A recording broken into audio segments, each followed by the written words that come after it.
반갑습니다. 4월 30일 목요일입니다. 오늘 저에게 주신 하나님 말씀은 구약성경 시편 106편 34절에서 48절의 말씀입니다. 106편 34절에서 48절 말씀을 읽어드리겠습니다. 그들은 여호와께서 멸하라고 말씀하신 그 이방 민족들을 멸하지 아니하고 그 이방 나라들과 섞여서 그들의 행위를 배우며 그들의 우상들을 섬김으로 그것들이 그들에게 올무가 되었도다. 그들이 그들의 자녀를 악귀들에게 희생제물로 바쳤도다.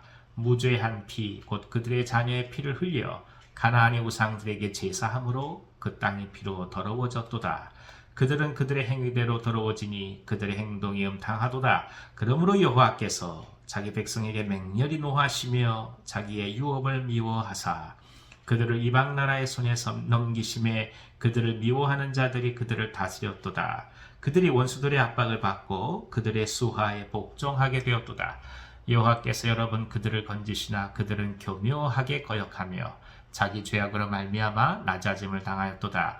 그러나 여호와께서 그들의 부르짖음을 들으실 때에 그들의 고통을 돌보시며 그들을 위하여 그의 언약을 기억하시고 그 크신 인자하심을 따라 뜻을 돌이키사 그들을 사로잡은 모든 자에게서 긍휼히 여김을 받게 하셨도다.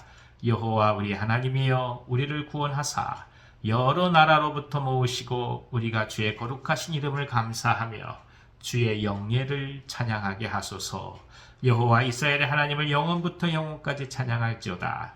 모든 백성들아 아멘 할지어다. 할렐루야. 아멘.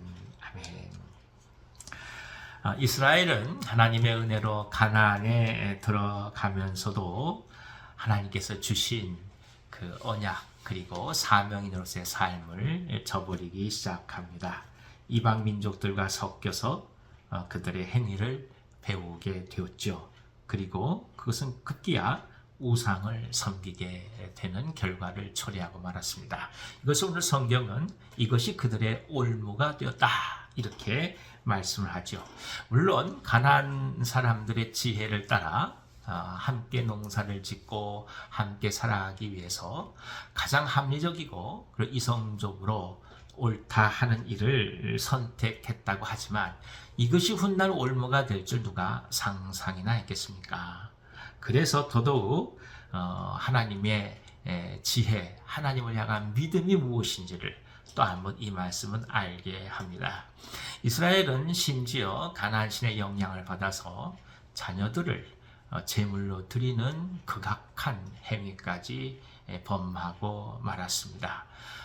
그러니까 가장 소중한 것을 신에게 드려야 된다는 이 말을 어찌 보면 자식들을 불 앞에 드리고 그리고 이방 신학에 제사할 수 있는 근거로 삼아버리고 만 것이죠. 굉장히 위험하고 그리고 두렵고 그리고 하나님께서 주신 생명을 해야 하는 그런 일을 범하고 말았다는 뜻입니다. 이것을 성경은 뭐라 표현하고 있느냐? 그 땅이 피로 더러워졌다 이렇게 말씀해요. 그리고 이것이 하나님의 노를 촉발하고 만 것입니다. 가나안 신을 따라가면서 결국에는 이방 민족들에 의하여 지배를 받게 되고 그리고 나라를 잃어버리는 소름과 노예의 삶을 살 수밖에 없는 결과를 초래하고 만 거죠. 처음에 이런 일들을 할 때 이스라엘은 자유를 원해서 한 거 아니겠습니까? 편안히 살고 싶고 넉넉하게 살고 싶고 누구의 지배도 받기 싫고 자유롭게 살기를 원해서 이런 음탕한 짓을 벌였지만 결국 돌아온 것은 무엇이냐? 자유가 아닌 굴종의 삶, 노예의 삶, 올무의 삶이었다는 것입니다.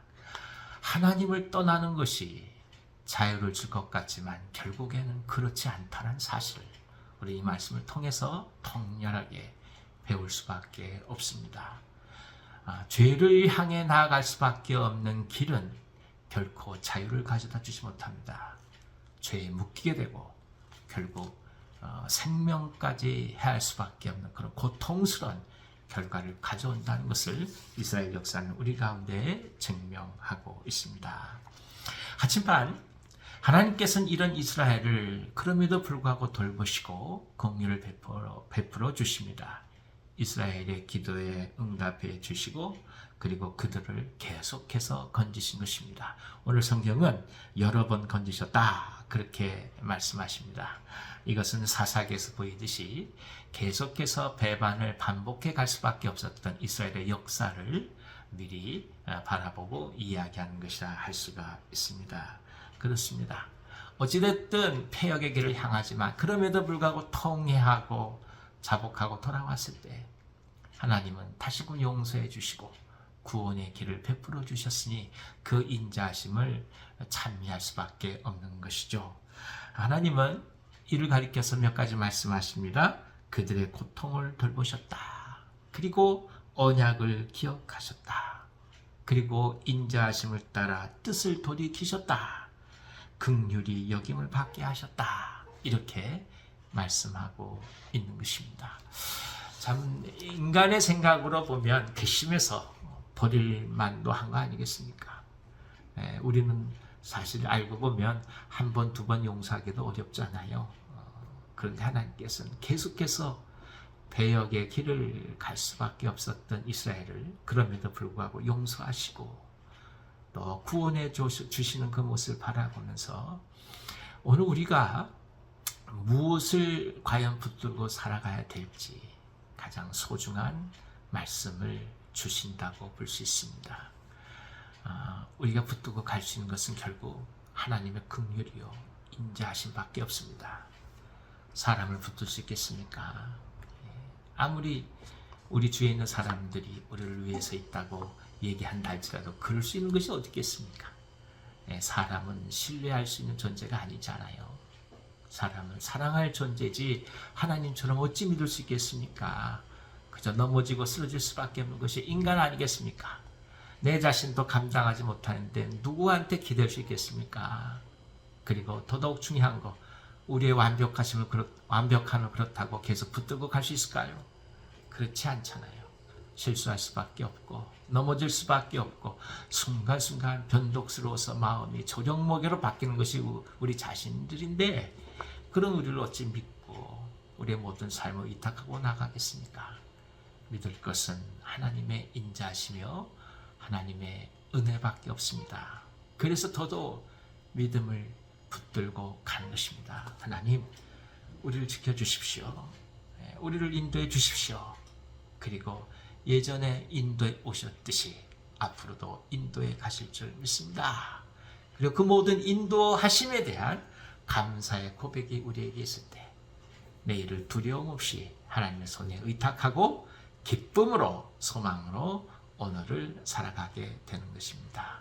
사랑하는 여러분, 믿음밖에 없습니다. 다른 어떤 것들이 우리를 붙들어 주지 못합니다. 하나님을 향한 믿음, 예수 그리스도를 향한 믿음으로 넉넉히 승리하는 우리 모두가 되기를 간절히 기원합니다. 기도하겠습니다. 거룩하신 하나님, 저희들을 지키시고 은혜 속에서 하나님만 깊이 바라볼 수 있도록 역사하여 주시옵소서.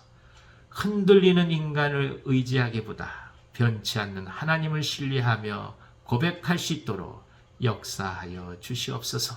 오늘 하루도 믿음으로 맡기며 나아갑니다. 성령님 함께하여 주시옵소서. 병상에 있는 종들 기억하여 주시옵시고 하나님의 선한 손길로 치유하여 주시옵소서. 예수님의 이름으로 축복하고 기도하옵나이다. 아멘. 아멘. 오늘 하루도 기쁨으로 승리하시기 바랍니다.